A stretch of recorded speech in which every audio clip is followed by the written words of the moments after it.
Assalamu alaikum and welcome back. Control and coordination in plants. In this section, what we will study the different mechanisms of control and coordination in plants. क्योंकि जब हम animal के बारे में पढ़ रहे थे तो हमने बोला कि एनिमल्स में दो सिस्टम होते हैं, nervous system and endocrine system. मगर अगर हम देखेंगे प्लांट्स में कि प्लांट्स में ये जो नर्वस सिस्टम होता है ये एब्सेंट होता है। नर्वस सिस्टम एक ऐसा सिस्टम होता है जिसमें स्टिमुलस और रेस्पॉन्स तेज़ी से जनरेट होता है, मगर जो प्लांट्स होता है इनमें चूँकि नर्वस सिस्टम नहीं होता है, इसीलिए यहाँ पे रेस्पॉन्स जो होता है उसको थोड़ा टाइम लगता है जनरेट करने में। जो control and coordination in plants हैं ये हम तीन सेक्शंस में पढ़ेंगे। यहाँ पे एक को हम बोलेंगे movement due to the growth either towards और अवे फ्रॉम द स्टिमुलस, जिनको हम बोलते हैं ट्रॉफिक मूवमेंट्स। प्लांट जो भी रेस्पॉन्स देता है ये in the form of movement देता है। हर किसी रेस्पॉन्स का ये यहाँ हर किसी स्टिमुलस का ये रेस्पॉन्स यहाँ पे in the form of movement देता है। अब वो मूवमेंट जिसमें प्लांट की ग्रोथ भी होगी उनको हम बोलते हैं ट्रॉफिक मूवमेंट्स।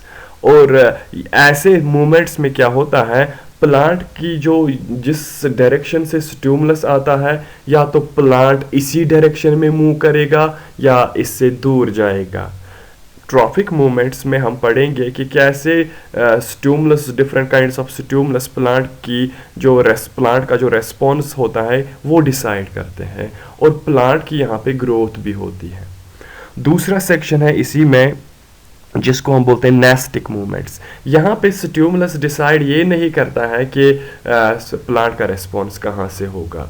प्लांट यहाँ पे नहीं ना ही ये टुवर्ड्स द स्टिमुलस जाता है ना ये इसके दूर जाता है। एक हिसाब से बोलेंगे यहाँ पे प्लांट की अपनी मर्जी होती है वो किस डायरेक्शन से रेस्पॉन्स या मूवमेंट देगा। और तीसरा है हार्मोनल मूवमेंट्स, ट्रॉफिक मूवमेंट्स।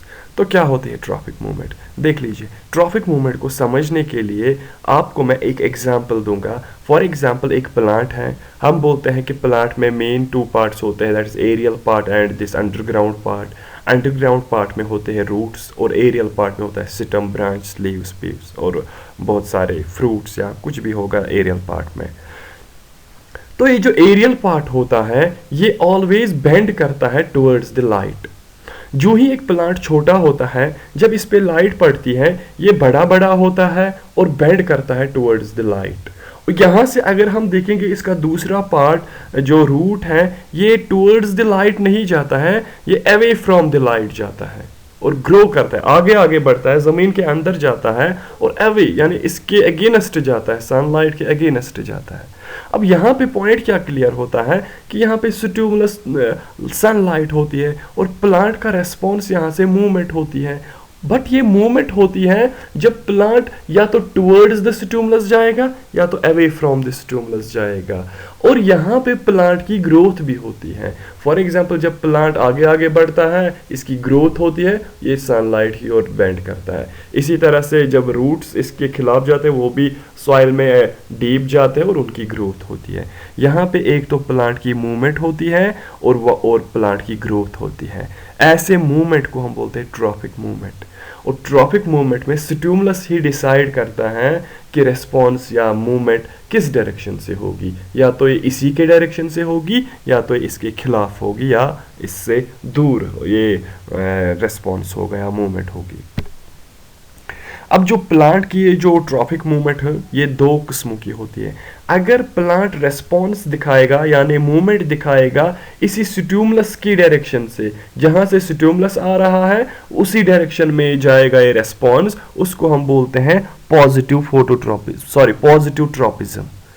और अगर मूवमेंट या रेस्पॉन्स प्लांट का इसके जो जहां से स्टिमुलस आता है इससे दूर ये जाता है ये रेस्पॉन्स, उसको हम बोलते हैं नेगेटिव ट्रॉपिज्म।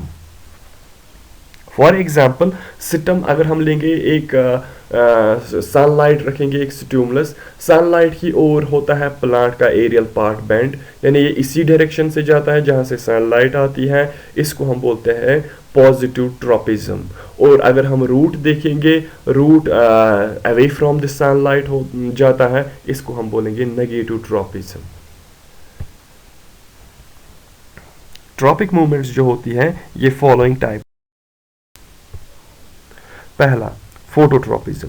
फोटोट्रॉपिज्म में क्या होता है, यहाँ पे स्टिमुलस सनलाइट होती है, क्योंकि फोटो मतलब सनलाइट और ट्रॉपिज्म मतलब मूवमेंट। यहाँ पे स्टिमुलस सनलाइट होती है और प्लांट इसकी ओर रिस्पॉन्स दिखाता है। एक तो यहाँ चूँकि हम ये सारा ये ट्रॉपिक मूवमेंट्स पढ़ते हैं, इसमें दो पार्ट्स आपको याद रखने हैं। एक तो प्लांट मूव करता है, दूसरा इसकी ग्रोथ होती है। अब यहाँ पे फोटोट्रॉपिज्म में क्या है, यहाँ पे स्टिमुलस लाइट सनलाइट होती है और प्लांट इसकी ओर मूवमेंट करता है या इसके अगेंस्ट जाता है। अब कौन सा पार्ट प्लांट का है जो पॉजिटिव फोटोट्रॉपिज्म दिखाएगा और कौन सा पार्ट ऐसा है जो नेगेटिव फोटोट्रॉपिज्म दिखाएगा।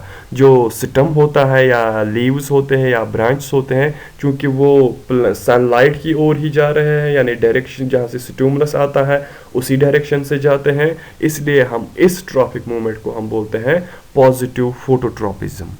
और जो रूट होता है वो अवे फ्रॉम द सनलाइट जाता है, इसको हम बोलते हैं नेगेटिव ट्रॉपिज्म।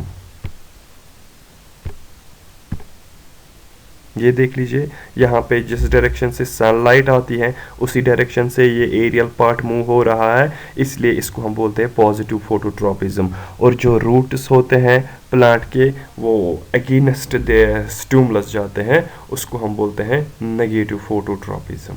यहाँ पे जो फोटोट्रॉपिज्म का मैकेनिज्म है ये एक्चुअली ऑक्सीजन कंट्रोल करता है।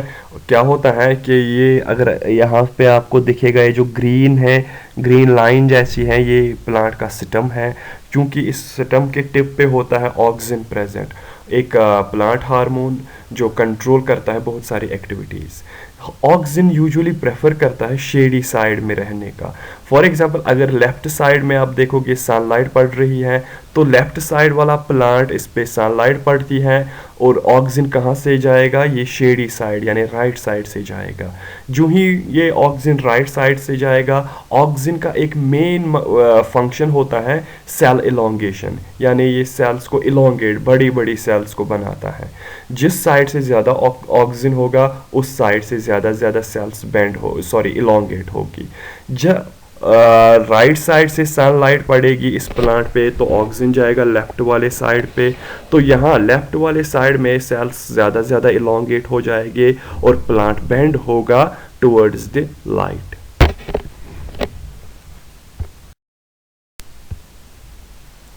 जियोट्रोपिज्म में स्टिमुलस क्या होता है, यहाँ पे ग्रेविटी स्टिमुलस होती है और प्लांट यहाँ से मूवमेंट दिखाती है।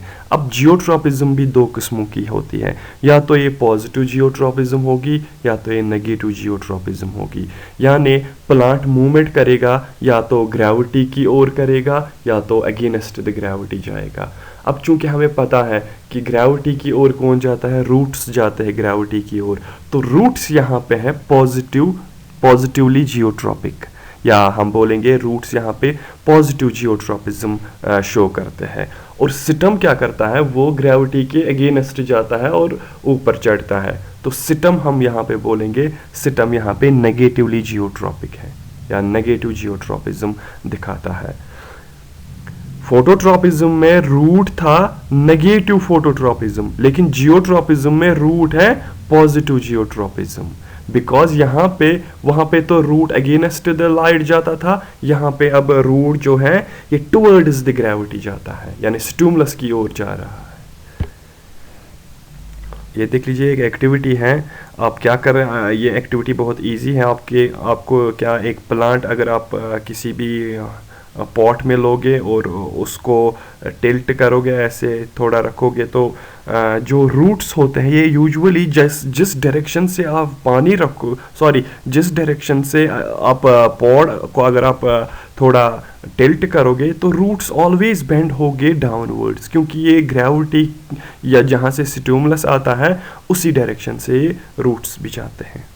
और यहाँ से जो स्टम होता है आप देख सकते हैं ये ऊपर की ओर जा रहा है, क्योंकि ये जो पॉट है ये बेंड है, फिर भी स्टम ऊपर की ओर जा रहा है और रूट्स नीचे की ओर जा रहे हैं ग्रेविटी की ओर। कीमोट्रोपिज्म, तो कीमोट्रोपिज्म में स्टिमुलस क्या होता है, इसमें स्टिमुलस होते हैं chemical substances. One of the most important example of this chemotropism in order to make you understand is pollination। तो जब एक pollination होती है तो क्या होता है, pollination में pollen grains ट्रांसफर होते हैं from male anther to the stigma। ठीक, जब ये पोलन ग्रेन इस स्टिग्मा पे पड़ते हैं तो ये जो स्टिग्मा होता है, जो फीमेल रिप्रोडक्टिव पार्ट का जो पहला हिस्सा होता है, ऊपर वाला हिस्सा जिसको हम बोलते हैं स्टिग्मा, वहाँ पे स्टिग्मा एक केमिकल सब्सटेंस सिक्रीट करती है जिसको हम बोलते हैं सुक्रोज। ये सुक्रोज एक्चुअली क्या करता है, ये अट्रैक्ट करता है पोलन ग्रेन्स को। तो पोलन ग्रेन यहां से अपना रेस्पॉन्स दिखाता है, वो ग्रोथ करता है in the form of pollen tube. यहां पे आप देख सकते हो, जो ही ये ऊपर जो आपका पोलन दिख रहा है ये इस वक्त स्टिग्मा पे है। जब स्टिग्मा पे पड़ता है तो stigma as well as this funnel shaped जो आपको दिख रही है ये स्टाइल है। तो पोलन ट्यूब जब ये दो स्टिग्मा और स्टाइल केमिकल सब्सटेंस निकालता है तो पोलन ट्यूब, पोलन ग्रेन जो होता है ये इसकी ओर मूवमेंट दिखाता है। ये क्या करता है, ये पोलन ट्यूब बनाता है अपने आप को, ये आप देख सकते हो, ताकि ये कहाँ पे पहुंचे, ये ओवरी के अंदर जाए और वहां पे ओव्यूल के साथ फर्टिलाइज हो जाए। यहाँ पे अब स्टिमुलस क्या है, यहाँ पे स्टिमुलस है केमिकल सब्सटेंसेस जो कहाँ पे निकलते हैं, स्टिग्मा और स्टाइल में निकलते हैं। यही केमिकल सब्सटेंस एक्चुअली अट्रैक्ट करते हैं, किसको अट्रैक्ट करते हैं, पोलन ग्रेन को अट्रैक्ट करते हैं। और जो ही पोलन ग्रेन इस स्टिग्मा पे पड़ता है इससे एक ट्यूब निकलता है, यानी ग्रोथ होती है पोलन ट्यूब की, और वो मूव करता है टुवर्ड्स द ओव्यूल। इसको हम बोलते हैं कीमोट्रोपिज्म। हाइड्रोट्रोपिज्म, हाइड्रोट्रोपिज्म में जो स्टिमुलस होता है वो वाटर होता है और प्लांट अपने मूवमेंट दिखाता है। हाइड्रोट्रोपिज्म अगर हम देखेंगे, देख लीजिए, जो रूट्स होते हैं प्लांट के, ये एक ही साथ ये रेस्पॉन्स देते हैं ग्रेविटी को भी और ये रेस्पॉन्स देते हैं वाटर को भी। अगर हम एक रूट लेंगे, रूट ऑलवेज ये नहीं होता है सिर्फ स्ट्रेट, रूट स्ट्रेट नहीं होता है, इसमें बहुत सारे ब्रांचेस होते हैं। ये ब्रांचेस इसलिए निकालता है ताकि, जिनको हम बोलते हैं रूट हेयर्स, ताकि ये कहाँ किस डायरेक्शन में जाए, ये वाटर की डायरेक्शन में जाए, ताकि जहाँ पे वाटर हो वहाँ से वाटर को एब्सॉर्ब कर सके। और एज वेल एज ये सेम टाइम पे ग्रेविटी को भी ये रेस्पॉन्स देते हैं।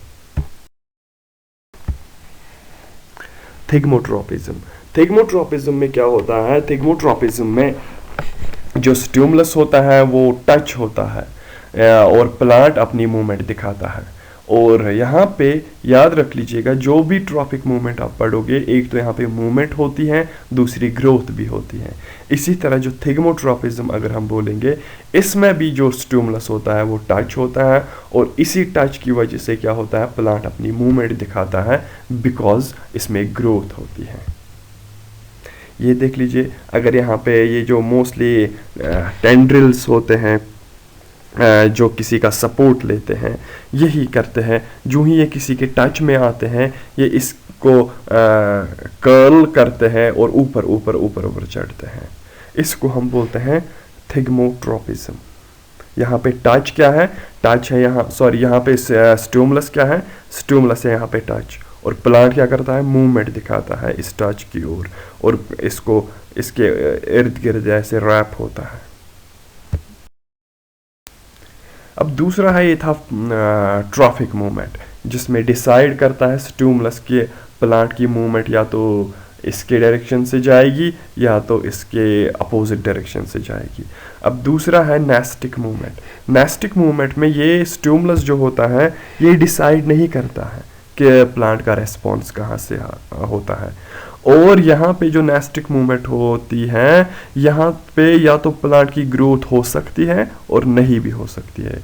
यानी जो जो ट्रॉपिक मूवमेंट्स थी वो ग्रोथ डिपेंडेंट थी, और जो नेस्टिक मूवमेंट होती है ये ग्रोथ डिपेंडेंट भी हो सकती है और ग्रोथ इंडिपेंडेंट भी हो सकती है।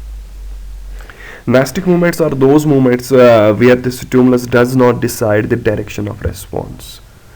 These movements can be growth dependent or growth independent. Growth independent movements include thigmonasty, and growth dependent movement includes photonasty. Thigmonasty. तो थिग्मोनेस्टी में ये जो ऐसी मूवमेंट होती है प्लांट को, एक तो यहाँ पे आपको याद रखना है स्टिमुलस होता है, यहाँ पे प्लांट्स मूव करता है, यहाँ पे जो स्टिमुलस होता है ये डिसाइड नहीं करता है कि रेस्पॉन्स कहाँ से होता है। प्लांट मूव करता है, इसको अपनी मर्जी है, कहाँ से भी कर सकता है ये मूव, बट यहाँ पे प्लांट की ग्रोथ नहीं होती है थिग्मोनेस्टी में। आपने अभी पढ़ा थिग्मोट्रोपिज्म जो फोटोट्रॉपिक मूवमेंट का एक पार्ट है, जहां पे स्टिमुलस होता है टच, यहां पे भी स्टिमुलस होता है टच, बट यहां पे जो स्टिमुलस टच होता है ये डिसाइड नहीं करता है कि प्लांट का रेस्पॉन्स कहां से होगा, और यहां पे प्लांट ग्रोथ भी नहीं दिखाता है। फॉर एग्जाम्पल ये एक प्लांट है, अगर हम देखेंगे इस प्लांट का नाम है टच मी नॉट प्लांट, और जो ही ये जो टच मी नॉट के प्लांट को जो ही आप टच करोगे ये अपने लीव्स बेंड अप करते हैं, ऊपर की ओर ले जाते हैं। ये क्यों ले जाते हैं इसके ऊपर, क्यों ये लीव्स को फोल्ड करते हैं, क्योंकि जो ही हम इसके लीव को एक टच करेंगे तो ये सिग्नल जाती है, सारे जो छोटे छोटे लीव्स आपको दिख रहे हैं ये सारे इन लीव्स तक जाती हैं। और अगर यहाँ पे राइट साइड में आप देखेंगे, यहाँ पे एक लीव का एक मैग्नीफाइंग वेव दी गई है। ये लीफ जब ये स्टम के साथ यहाँ पे जुड़ा होता है इसको हम बोलते हैं पुलव्यूनस। इस पुलव्यूनस के सेल्स में बहुत सारा वाटर होता है जो इसको टर्जिडिटी देते हैं। जो ही हम टच करते हैं इसके लीव्स को, ये जो पुलव्यूनस के सेल्स हैं इनमें क्या हो जाता है, इनमें सारा वाटर बाहर निकलता है और जाता है इंटरसेलुलर स्पेसेस में। ये जो पुलव्यूनस होता है जो लीफ के बेस पे दिखाया गया है, इनके सेल्स के बीच में बहुत गैप्स होती हैं। जो ही आप एक लीफ को टच करते हो ये सिग्नल जाती है सारे लीव्स में, और सारे लीव्स के पुलव्यूनस में क्या होता है, ये वाटर बाहर निकलता है और जाता है इंटरसेलुलर स्पेसेस में। इससे क्या होता है, प्लांट की इन लीव्स की टर्जिडिटी खत्म हो जाती है और ये फोल्ड अप हो जाते हैं। इसको हम बोलते हैं थिग्मोनेस्टी। यहाँ पे प्लांट की ग्रोथ भी नहीं होती है और प्लांट को अपनी मर्जी होती है, या तो ऊपर की ओर ये फोल्ड कर सकता है या तो नीचे की ओर फोल्ड कर सकता है। फोटोनेस्टी में भी स्टिमुलस होता है, प्लांट मूवमेंट दिखाएगा और यहाँ पे ग्रोथ भी होती है, बट यहाँ पे जो प्लांट मूवमेंट दिखाएगा इसको अपनी मर्जी है किस डायरेक्शन से दिखाएगा। फॉर एग्जाम्पल मून प्लांट एक ऐसा प्लांट है, यहाँ पे ये याद रख लीजिएगा कि यहाँ पे जो ग्रोथ होती है, यहाँ पे जो रेस्पॉन्स जनरेट होता है ये बिकॉज ऑफ ग्रोथ, इसमें ग्रोथ भी होती है। ये जो मून फ्लावर होता है मैं आपको दिखाता हूँ ताकि आपको क्लियर हो जाए। यहाँ पे देख लीजिए नीचे वाला मून फ्लावर, ये क्या करता है, ये दिन में क्लोज होता है और रात को खुलता है। रात को ये क्यों खुलता है, क्योंकि जो रात को जो स्टिमुलस होता है दैट इज मून लाइट, इसका नाम इसी पे पड़ा है। हम पढ़ रहे हैं इस वक्त फोटोनेस्टी जिसमें स्टिमुलस है लाइट, या अगर हम देखेंगे मून फ्लावर में कौन सी लाइट स्टिमुलस होती है, मून लाइट की लाइट स्टिमुलस एक्ट एज करती है। और यूं ही ये लाइट इन फ्लावर्स के पेटल्स पे पड़ती है, ये जो कलर्ड लीव्स होते हैं फ्लावर में इनको हम बोलते हैं पेटल्स। यूं ही मून की लाइट इन पेटल्स पे पड़ती है तो पेटल का अंदर वाला हिस्सा जो होता है इनके सेल्स में ज़्यादा ग्रोथ हो जाती है और ये खुलते हैं।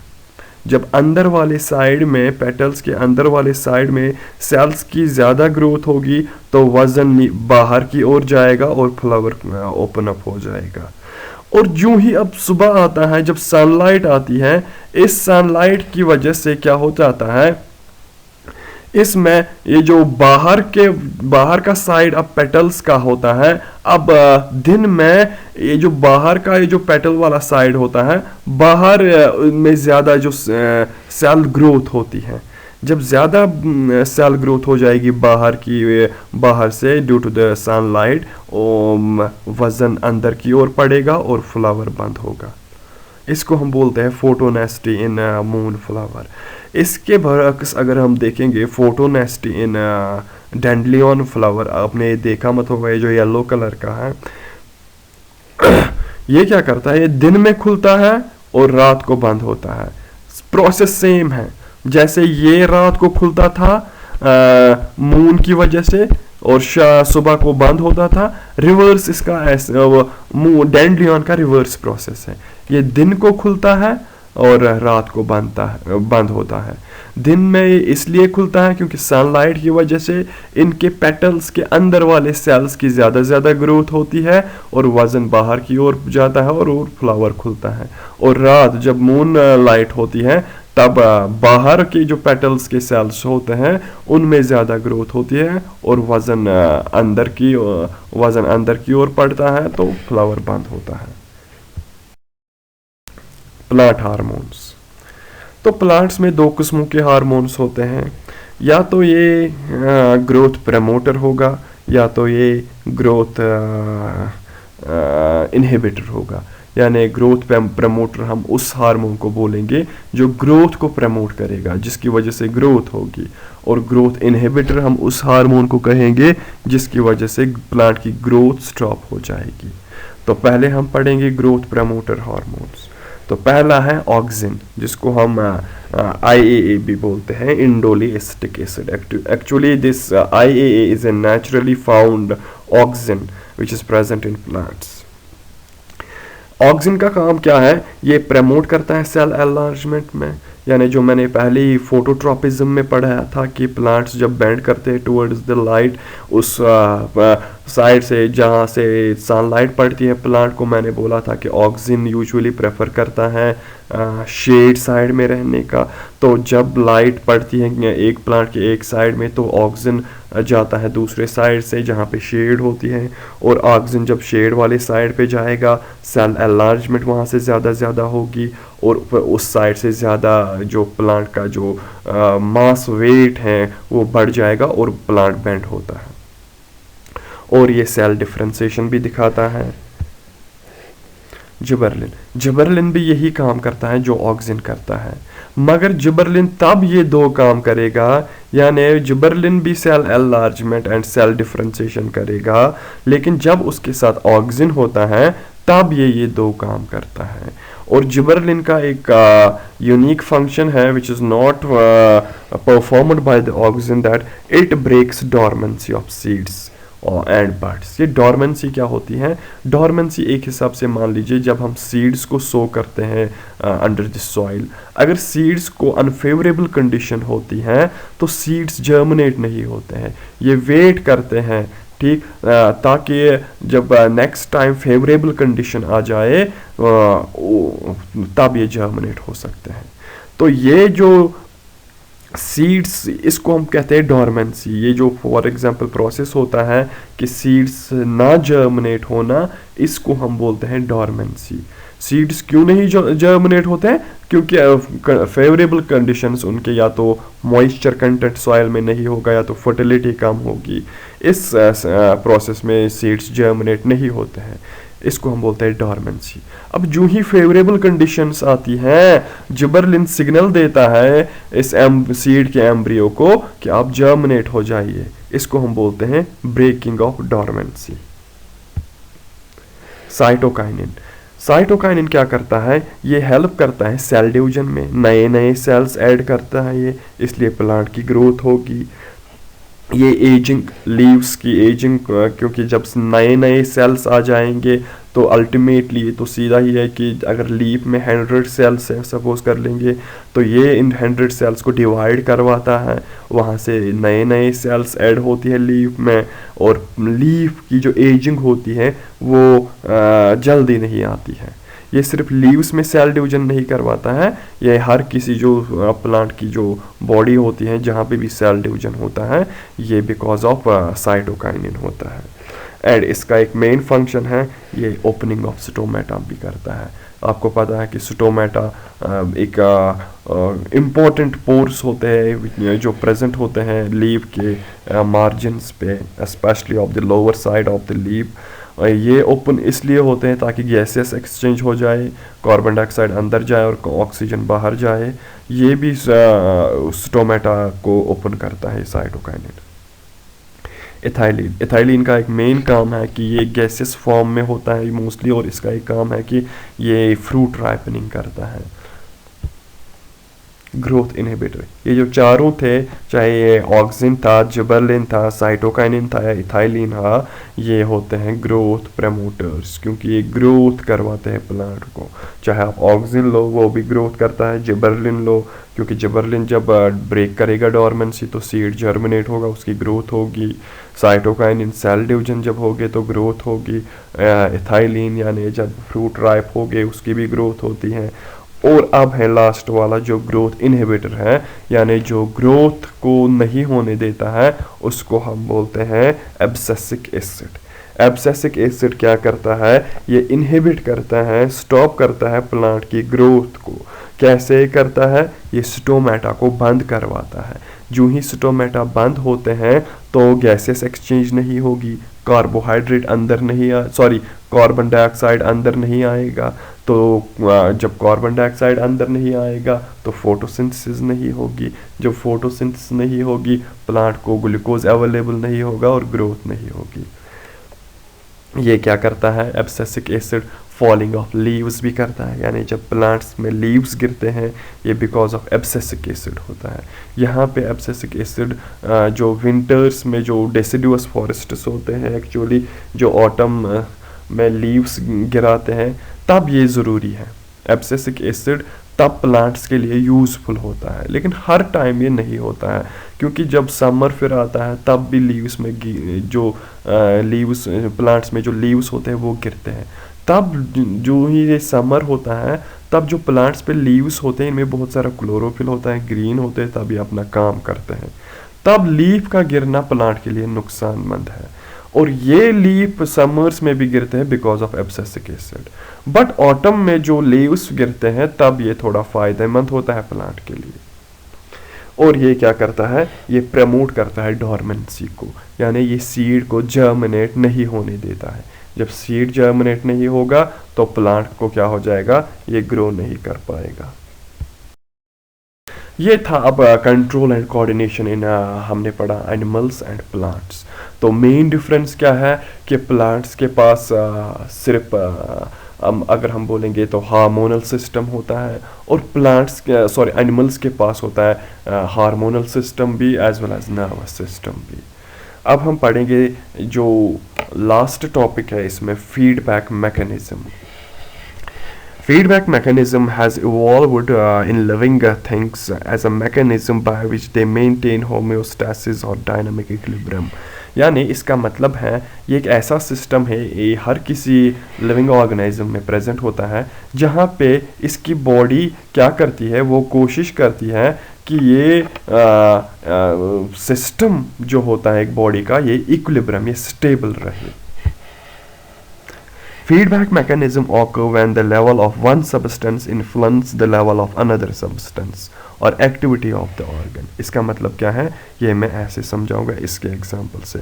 For example, increased heart rate and respiratory rate occurs in response to increased exercise। यानी देख लीजिए कैसे हमारी बॉडी कंट्रोल में रख पाती है एक पूरे सिस्टम को। जैसे आप फॉर एग्जांपल कभी विग्रस एक्सरसाइज करते हो, इस विग्रस एक्सरसाइज करने के लिए आपको ज़्यादा एनर्जी चाहिए। ये ज़्यादा एनर्जी कहाँ से आती है, हार्ट क्या करता है, हार्ट पंप करता है to muscle cells. Muscle cells में ऑलरेडी ग्लूकोज काम होता है बिकॉज ऑफ एक्सरसाइज करते हो। अब क्या मसल सेल्स में ऑक्सीजन कम होता है, ठीक। हार्ट पंप करता है ब्लड को, ये जाता है मसल सेल्स में, ये ब्लड लाता है ऑक्सीजन को इन मसल सेल्स में। जो ही ये ऑक्सीजन पहुंचता है मसल सेल्स में, यहाँ पे ज़्यादा ज़्यादा क्या होता है, ग्लूकोज को ये ब्रेक करता है। यानी अगर आप एक्सरसाइज करते हो, इस एक्सरसाइज का एक ऑल्टरनेटिव सिस्टम भी है, जिससे इस एक्सरसाइज के लिए जो ज़्यादा एनर्जी है वो प्रोवाइड करता है ऑक्सीजन। और ऑक्सीजन कहाँ से आता है? यह आता है लंग्स से, यानी पहले एटमॉस्फेयर में, फिर लंग्स से। और एक्सरसाइज के दौरान भी अगर आप देखोगे आपके लंग्स एक्सपैंड होते हैं ताकि इसमें ज़्यादा ऑक्सीजन पहुँचे, और वो ज़्यादा ऑक्सीजन फिर ब्लड के थ्रू हार्ट में पहुँचे, हार्ट उसको पंप करे, ज़्यादा ऑक्सीजन वो मसल सेल्स को दे, और ज़्यादा ऑक्सीजन वहाँ पे ग्लूकोज को ब्रेक करे, और आपको इस दौरान ज़्यादा एनर्जी मिले। यानी एक कंट्रोल होता है, एक बॉडी अपने सिस्टम को, अंदर का सिस्टम को स्टेबल रखना चाहती है, जिसको हम बोलते हैं feedback mechanism. Similarly, increased glucose level in blood triggers the release of insulin from pancreas. जब आपके ब्लड में ग्लूकोज इंक्रीज हो जाता है तो इसको हमारी बॉडी उस वक्त, अगर हम बोलेंगे इंसुलिन जो पैनक्रियास से निकलता है, अगर पैनक्रियास से इंसुलिन नहीं निकला तब ग्लूकोज लेवल इंक्रीज हो जाएगी और डिजीज हो जाएगी, डायबिटीज़, इंसिपिडस हो जाएगा, तब एक इंसान को खतरा होता है मरने का भी।